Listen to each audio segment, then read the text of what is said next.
The whole En Masse project was born from conversations I was having with a very good friend who was living here at the time named Tim Bernard. How can we create a platform whereby we can get corporate donation or money, but so that it's mutually beneficial?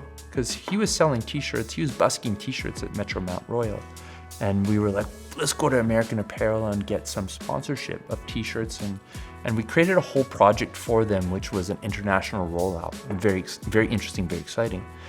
When I was given the space at Pangée's, at Galerie Pangée for like 4 months, I said, we'll create a show. So Tim and I thought, all right, this is an amazing opportunity to give the artists in Montreal that we were part of this community, a very kind of urban arts collection of tattoo artists, illustrators, designers, street artists, graffiti artists, all these people from a kind of who didn't really have gallery representation or who didn't really explore that kind of world. This is a place for us to bring that to light. This emerging underground community that now we get, like now we celebrate it in this mural festival capacity and stuff. But back then, there was one gallery in town that hosted that.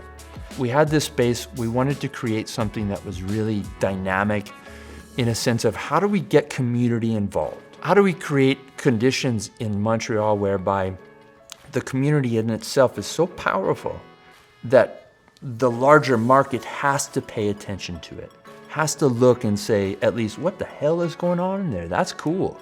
So that was the birth of the En Masse project, was that sense of taking different players from very different communities, different groups or crews, collections, all over the city, and taking the best from each, and we put them in we put about 30 artists in a gallery over the course of a month, cover the thing in paper as a one-time experiment to say, you guys get to do what you want to do in here.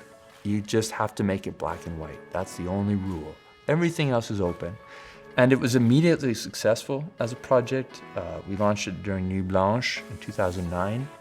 And from there, it exploded. It very organically grew into 4 expressions of activity: museum and gallery, public events and festivals, private and commercial contracts, and then what became a pedagogical branch of activities, which we call En Masse for the masses, or En Masse pour les masses. In a nutshell, the short version would be that En Masse is really a collaborative drawing project designed to explore shared creativity. What happens when people come together to work on something greater as a whole than they could achieve individually?